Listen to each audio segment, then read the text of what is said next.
மே 18 நாம் தமிழர் என்கிற ஒரு அரசியல் பெரும்படை உருவான நாள். எவ்விடத்தே நாங்கள் வீழ்ந்தோம் என்று கருதினீர்களோ உலகத்தீரே, சிங்கள இனவாத ஆதிக்கவாதிகளே, அவ்விடத்தே நாங்கள் எழுந்தோம் என்பதை காட்டுவதற்காகவே அதே மே 18 2010 நாங்கள் இந்த புரட்சிகர அரசியல் படையை உருவாக்கினோம்.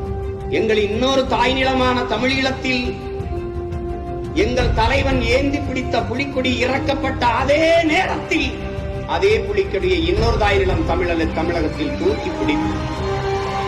அடிமையாவதா, வீர தமிழினம் வீழ்ந்து போவதா, மான தமிழினம் மண்டி இடுவதா, விழுவதெல்லாம் அழுவதற்கல்ல எழுவதற்கே என்பதை காட்டுவதற்கு இனப்படுகொலை நாளில் வைகாசி 4ஆம் தேதி மே 18 கொடிசார் திடலில் கோவையில் கூடுவோம்.